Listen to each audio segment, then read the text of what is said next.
கட்டுற கம்பில இருந்து அடிக்கிற ஆணி வரைக்கும் எல்லாம் குவாலிட்டியா இருக்கணும்ல. பிரகாஷ் போன்றவர்களுக்காகவே ஜிபிஆரின் டிஎம்டி கம்பிகள்.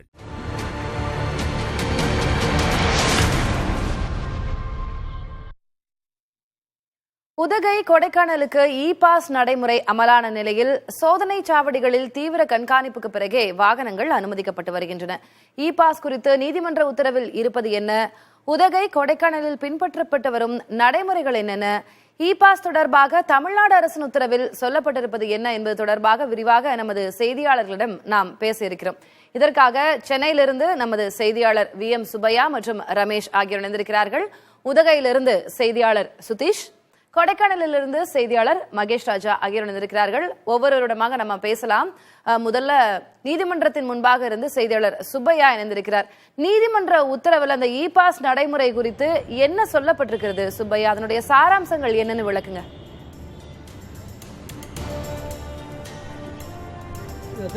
இந்த வழக்கை பொறுத்தவரை சுற்றுச்சூழல் தொடர்பான வழக்குகளை விசாரிக்கக்கூடிய உயர்நீதிமன்றத்துடைய அமர்வு இந்த வழக்கை விசாரித்தது.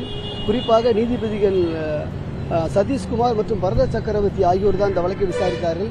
இந்த வழக்கை விசாரித்த நீதிபதிகள் இது தொடர்பாக, அதாவது குறிப்பாக நீலகிரி, ஊட்டி ஆகிய இடங்களில் அதிக வாகனங்கள் வந்து செல்வதாகவும் அதனால் அந்த பகுதிகளுக்கு பாதிப்பு ஏற்படுவதாக கூறி அந்த வழக்குகளில் குறிப்பிடப்பட்டிருந்தது.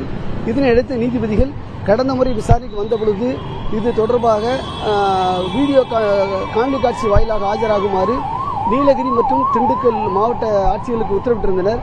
அப்போது ஆஜரான 2 மாவட்ட ஆட்சியர்களும் அங்கு பல்வேறு நடைமுறைகள் கடைபிடிக்கப்பட்டு வருவதாகவும் தெரிவித்திருந்தனர். அப்போது அரசு தரப்பில் சில விளக்கங்களை நீதிபதி எழுப்பியிருந்தார். அதாவது, நீங்கள் எந்த மாதிரி நடவடிக்கை மேற்கொண்டுள்ளீர்கள் என்ற கேள்வி எழுப்பப்பட்டது.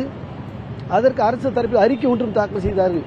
குறிப்பாக சென்னை IIT மற்றும் பெங்களூரில் உள்ள IIM போன்ற கல்வி நிறுவனங்கள் மூலமாக ஊட்டி, கொடைக்கானலில் உள்ள பாதிப்பு குறித்தும் வரும் வாகனங்கள் குறித்தும் ஆய்வு செய்வதற்காக ஒரு முன்னேற்பாடு செய்யப்பட்டுள்ளதாக அரசு தரப்பில் தெரிவிக்கப்பட்டது. அதற்கு அந்த அறிக்கை தாக்கல் செய்வதற்கு காலவாசம் ஆகும் என்றும் தமிழக அரசினுடைய அறிக்கையில் கூறப்பட்டிருந்தது. அதனை கேட்ட நீதிபதிதான் இந்த அறிக்கை வருவதற்கு நீண்ட காலமாகும், அதுவரை மாற்று ஏற்பாடு செய்தாக வேண்டும், எவ்வளவு வாகனங்கள் வருகின்றன என்று கேள்வி எழுப்பினார். அதாவது 1300 வாகனங்கள், அதாவது வேன் உள்பட ஒரு நாளைக்கு 20,000 வாகனங்கள் வந்து செல்வதாக அரசு தரப்பில் தெரிவிக்கப்பட்டது. இதனால் அதிர்ச்சி அடைந்த நீதிபதிகள், ஒரு நாளைக்கு 20,000 வாகனங்கள் என்றால் அந்த மலைப்பிரதேசம், அதுவும் வனப்பகுதி, அங்குள்ள விலங்குகள் அத்தனைக்கும் பாதிப்பு ஏற்படுமே. ஆகவே இதுபோன்று இதை அனுமதிக்க முடியாது என்று தெரிவித்த நீதிபதிகள் இது தொடர்பாக தற்காலிக ஏற்பாடாக கொரோனா காலத்தில் பின்பற்றப்பட்டு வந்த இ பாஸ் முறையை பின்பற்றலாம் என்று ஆலோசனை தெரிவித்த நீதிபதிகள் இதனை மே 7ஆம் தேதி, அதாவது இன்று முதல் அமல்படுத்துமாறு உத்தரவிட்டிருந்தனர். இதனை அடுத்துதான் இந்த இ பாஸ் முறை அமலுக்கு வந்துள்ளது. அது மட்டுமல்லாமல் அந்த நீதிபதிகள் தெரிவித்துள்ள கருத்து என்ன சொல்லியிருந்தார்கள் என்றால், ஒரு நாளைக்கு எத்தனை வாகனங்கள் வருகின்றன, எந்த மாதிரியான வாகனங்கள் வருகின்றன என்பதை, அதேபோன்று எத்தனை பேர் வருகிறார்கள், எவ்வளவு நாட்கள் தங்குவார்கள் என்ற அனைத்து விவரங்களையும் கேட்ட பிறகுதான் இ பாஸ் முறையை வழங்க வேண்டும் என்றும் நீதிபதிகள் தங்கள் தீர்ப்பில் குறிப்பிட்டுள்ளனர். அது மட்டுமல்லாமல் இ பாஸ் முறையை வழங்குவதற்கு தேவையான தொழில்நுட்ப கருவிகளை அரசு வழங்க வேண்டும் என்றும், அது மட்டும் இல்லாமல் அங்கு குடிநீர் பிரச்சனை இருப்பதால் அந்த 2 நகரங்களில், குறிப்பாக ஊட்டி, கொடைக்கானலில் குடிநீர் பிரச்சனையை சமாளிக்க தேவை நடவடிக்கை மேற்கொள்ளுமாறும் நீதிபதிகள் அறிவுறுத்தியிருந்தனர். அந்த தீர்ப்பின் அடிப்படையில் தான் இன்று இ பாஸ் முறை நடைமுறைப்படுத்தப்பட்டுள்ளது. திலகவதி, உங்களுடைய விவரங்களுக்கு நன்றி சுப்பையா. அடுத்ததாக நமது செய்தியாளர் ரமேஷ் இணைந்திருக்கிறார். நம்ம அவர்கிட்ட பேசலாம். ரமேஷ், தமிழ்நாடு அரசு தொடர்பாக அறிக்கை வெளியிட்டு அதனை நடைமுறைப்படுத்தி இருந்தார்கள். தமிழ்நாடு அரசின் நடைமுறை என்ன? அதாவது இது குறித்து தமிழக அரசுடைய சுற்றுலாத்துறை அதிகாரிகளிடம் நம்ம கேட்கும்போது அவங்க என்ன சொல்றாங்கன்னா, இந்தியாவிலேயே சுற்றுலா பயணிகளை அதிகம் ஈர்க்கக்கூடிய மாநிலமாக தமிழ்நாடு விளங்குகிறது. எனவே ஊட்டி, கொடைக்கானலுக்கு வரக்கூடிய சுற்றுலா பயணிகளை நாங்கள் வருக வருக என வரவேற்கிறோம். ஆனால் உயர்நீதிமன்றம் அந்த உத்தரவின் அடிப்படையில் தான் இ பாஸ் நடைமுறை நாங்கள் கொண்டு வந்திருக்கிறோம். அதாவது அந்த வாகனங்கள் எந்த அளவிற்கு வருகின்றன என்பதை கண்காணிப்பதற்காக. அதாவது இந்த மலைப்பகுதியில் ஒரு குறிப்பிட்ட அந்த ரோடுலாம் வந்து பாத்தீங்கன்னா உங்களுக்கு தெரியும், ரொம்ப மலைப்பகுதியில் குறைந்து தான் ரோடு போடுவாங்க. ஒரே நேரத்தில் ஆயிரக்கணக்கான வாகனங்கள் அங்கே நின்றா அதனுடைய வலு குறைவாக இருக்கும், நிலச்சரிவுகள் ஏற்படும் என்பன போன்ற பல்வேறு பிரச்சனைகள் காரணமாக தான் இந்த இந்திய தொழில்நுட்ப குழுவினர் IIT மெட்ராஸ் உடைய எக்ஸ்பர்ட் டீம்லாம் வச்சுதான் இதை வந்து நாங்கள் அந்த அறிக்கையை தயார் பண்ணியிருக்கோம். அது மட்டும் இல்லாமல் இந்த பெட்ரோல், டீசல் மூலியமாக வரக்கூடிய இந்த கார்பன் எமிஷன், இதனால ஏற்படக்கூடிய பாதிப்புகள் காரணமாக தான் நாங்க வந்து இந்த ரிப்போர்ட் சப்மிட் பண்ணிருக்கோம். அதாவது எந்த இடத்திலுமே வந்து சுற்றுலா பயணிகளை வர வேண்டாம் என்று சொல்லவோ அல்லது ஒரு இடத்துல ரெஸ்ட்ரிக்ஷன் பண்றதோ எங்களுடைய விருப்பம் கிடையாது. இந்த சுற்றுப்புற சூழலுக்கு எந்தவித பாதிப்பும் ஏற்படாமல் இந்த சுற்றுலா பயணிகளை ஈர்க்க வேண்டும். அது மட்டும் இல்லாமல் வெளிநாட்டு பயணிகளுக்கு கூட இ பாஸ் கொடுக்கிறோம், அவர்களுடைய மெயில் ஐடி மூலமா அப்ளை பண்ணலாம் அப்படின்னு நாங்க சொல்லியிருக்கோம். எனவே இதை பொறுத்தவரை பொதுமக்கள் வந்து எந்தவித கவலையும் அடைய வேண்டாம் என்றும் சொல்லியிருக்கிறார்கள். ஆனால் குறிப்பிட்ட வாகனங்கள் எண்ணிக்கை கவுண்ட் பண்ணிட்டே இருக்காங்க. இப்ப வந்து எல்லாருக்குமே அப்ளை பண்ண எல்லாருக்குமே இ பாஸ் கிடைக்குது நம்ம சொல்றோம். இருந்தாலும் ஒரு குறிப்பிட்ட லெவல் வச்சிருக்காங்க. இந்த மலைப்பகுதியில இவ்வளவுதான் தண்ணி இருக்கு, இவ்வளவு கார் தான் பார்க் பண்ண முடியும் அப்படின்ற பட்சத்தில் அந்த கார்களுடைய எண்ணிக்கையை குறைப்பதற்கு தான் நாங்க நடவடிக்கை எடுக்கிறோம். அந்த நம்பர்ஸ் தாண்டிட்டா ஒரு குறிப்பிட்ட நம்பர்ஸ் வந்து 2 கலெக்டர்ஸ்க்கும் இன்ஸ்ட்ரக்ஷன் கொடுத்திருக்காங்க.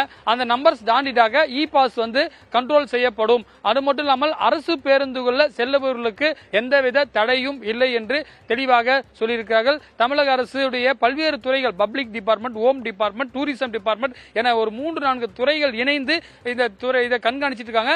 இதுல வந்து அப்ளை பண்ற வண்டியுடைய டேட்டாஸ் முதற்கொண்டு தற்போது அந்த இ கவர்னன்ஸ் என்று சொல்லக்கூடிய துறையில வந்து கண்காணிச்சிட்டு வராங்க. திலகவதி, உங்களுடைய விவரங்களுக்கு நன்றி ரமேஷ். இதனைத் தொடர்ந்தும் பல்வேறு கேள்விகள் எழுகின்றன. இன்றைக்கு காலையில மாவட்ட ஆட்சியர் அருணா சொன்னது போல அப்ளை பண்ற எல்லாருக்குமே இ பாஸ் கிடைக்கிறது, ஆட்டோ ஜெனரேட்டட் அப்படின்னா எப்படி கட்டுப்படுத்தப்படும் அந்த வாகனங்களுடைய எண்ணிக்கை, எப்படி சுற்றுச்சூழல் பாதிக்காம மாசு கட்டுப்படுத்த முடியும் அப்படின்ற கேள்விகள் எல்லாம் எழுகிறது. நம்முடைய செய்தியாளர் சுதீஷ் இணைந்திருக்கிறார், உதகையிலிருந்து. அவரிடம் பேசலாம். சுதீஷ், சற்று நேரத்துக்கு முன்பாக நேரலையில நீங்க மாவட்ட ஆட்சியர் அருணா கிட்ட பேசியிருந்தீங்க, பல்வேறு கேள்விகளை கேட்டிருந்தீங்க, அவங்களும் பதில் கொடுத்திருந்தாங்க. இப்போ நம்மளுடைய செய்தியாளர்கள் சொன்னதை வச்சும் நான் கேட்கிறேன், இது மாசை கட்டுப்படுத்துறதுக்கும் அங்க இருக்கக்கூடிய உதகை போன்ற ஒரு பயோஸ்பியர்ல இருக்கக்கூடிய பொல்யூஷனை கண்ட்ரோல் பண்றதுக்குமான நடவடிக்கை. ஆனா வரக்கூடிய எல்லா வாகனங்களுக்கும் அனுமதி அளிக்கப்படுகிறது அப்படின்ற பட்சத்துல அது எப்படி கட்டுப்படுத்தப்படும் அப்படின்ற கேள்வி எழுது. இப்போ இது ஒரு முதல் கட்டம், இது ஒரு முதல் படி வாகனங்களுடைய எண்ணிக்கையை கணிப்பதற்கு அப்படின்னு நம்ம இதை புரிஞ்சுக்கலாமா?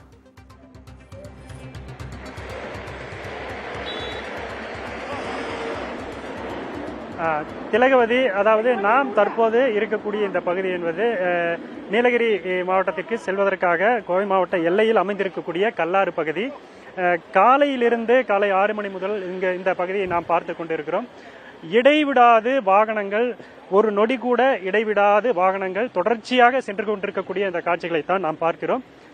நீலகிரி மாவட்டத்திற்கு செல்வதற்கு இ பாஸ் நடைமுறை பின்பற்றப்படுகிறது. ஆன்லைன் மூலமாக இதற்காக புதிய சாப்ட்வேர் உருவாக்கப்பட்டு அதன் மூலம் சுற்றுலா பயணிகள் மக்கள் அதில் அப்ளை செய்து நீலகிரி மாவட்டத்திற்கு செல்கிறார்கள். தற்போது வரைக்கும் 21,000க்கும் மேற்பட்டோர் அதில் அப்ளை செய்திருக்கிறார்கள். அனைவருக்குமே அனுமதி கொடுக்கப்பட்டிருக்கிறது. அதன் அடிப்படையில் கிட்டத்தட்ட 2,78,800க்கும் மேற்பட்டோர் இந்த 21,000 வாகனங்கள் மூலமாக நீலகிரி மாவட்டத்திற்கு செல்வதற்கு ஒரு நாளை, அதாவது நேற்று ஒரே நாளில் இத்தனை பேருக்கு அனுமதி கொடுக்கப்பட்டிருக்கிறது. இந்நிலையில் நீலகிரி மாவட்டத்தை பொறுத்தவரைக்கும் அந்த இயற்கை சூழல், பயோடைவர்சிட்டி ஒரு சமநிலைப்படுத்துவதற்கான ஒரு முயற்சி இருக்க வேண்டும் என்கிற அடிப்படையில் தான் நீதிமன்றம் இந்த இ பாஸ் நடைமுறையை நடைமுறைப்படுத்துவதற்கு தற்போது உத்தரவிட்டிருக்கிறது. ஆனால் நாம் சுற்றுச்சூழல் ஆர்வலர்களிடம் பேசும்போது, நீலகிரி சார்ந்தவர்களிடம் பேசும்போது, இந்த இ பாஸ் நடைமுறை என்பது ஒரு கட்டுப்பாடுடன் இருந்திருக்க வேண்டும். இவ்வாறு அப்ளை செய்யும் அனைவருக்குமே ஒரு குறிப்பிட்ட கட்டுப்பாடு இல்லாமல் வாகனங்களை மக்களை அனுமதிக்கும் போது அந்த இ பாஸ் நடைமுறை என்பது ஒரு கேள்விக்குறியாக இருக்கிறது. என்ன நோக்கத்திற்காக இந்த இ பாஸ் நடைமுறை தற்போது நடைமுறைப்படுத்தப்பட்டிருக்கிறது, அதனுடைய நோக்கம் தடைபட்டிருக்கிறது என்ற ஒரு கருத்தை அவர் தெரிவித்திருக்கிறார். இதற்கிடையே நீலகிரி மாவட்ட ஆட்சியரிடமும் நாம் பல்வேறு கேள்விகளை முன்வைத்தோம். அவர் இது குறித்தான அந்த புள்ளி விவரங்கள் சேகரிக்கப்பட்டு அது கோர்ட், அதாவது நீதிமன்றத்திற்கு சமர்ப்பிக்கப்படும் என தெரிவித்திருக்கிறார். அதற்கு அடுத்தபடியாக அந்த உட்கட்டமைப்பு வசதிகளை, நீலகிரி மாவட்டத்தில் உட்கட்டமைப்பு வசதிகளை மேம்படுத்துவதற்கு இது இந்த புள்ளி விவரம் என்பது உதவியாக இருக்கும் என்ற ஒரு கருத்து தெரிவிக்கப்பட்டிருக்கிறது. ஆனால் எந்த கட்டுப்பாடுகளும் இல்லை. எங்கிருந்து வேண்டுமானாலும், எத்தனை பேர் வேண்டுமானாலும் ஒரு நாளைக்கு அந்த ஆன்லைன் மூலமாக இ பாஸை அப்ளை செய்து அவர்கள் நீலகிரி மாவட்டத்திற்கு சுற்றுலா வருவதற்கு எந்த தடையும் இல்லை எனவும் அவர் தெரிவித்திருக்கிறார். ஆனால் சுற்றுச்சூழல் ஆர்வலர்களிடையே அந்த சூழலில் ஆர்வலர்கள் இதற்கு ஒரு எதிர்ப்பு தெரிவித்திருக்கிறார்கள். இதை நடைமுறைப்படுத்தும் போது போது அதற்கான காரணம் நிறைவேறும் விதமாக ஒரு நடைமுறை என்பது இதன் மூலம் இருக்க வேண்டும் என்ற ஒரு கருத்தும் அவர்கள் தரப்பில் தெரிவிக்கப்பட்டிருக்கிறது. தொடர்ச்சியாக இந்த அடுத்த மாதம் இறுதி 30ஆம் தேதி வரைக்கும் இந்த இ பாஸ் நடைமுறை இருக்கும்.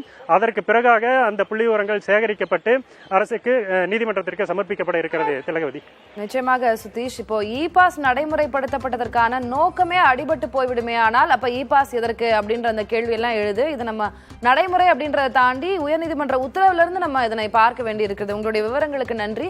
அடுத்ததாக கொடைக்கானலில் நமது செய்தியாளர் மகேஷ் ராஜா இருக்கிறார், அவரிடமும் பேசலாம். அங்க இ பாஸ் நடைமுறை அமல்படுத்தப்பட்டு இன்னைக்கு நடந்து கொண்டிருக்கிறது. என்ன மாதிரி சோதனைகள் நடைபெறுது மகேஷ் ராஜா? ஏதேனும் கள சிக்கல்கள், ஏதேனும் சேலஞ்சஸ் ஏதேனும் பார்க்கிறாங்களா மக்கள்?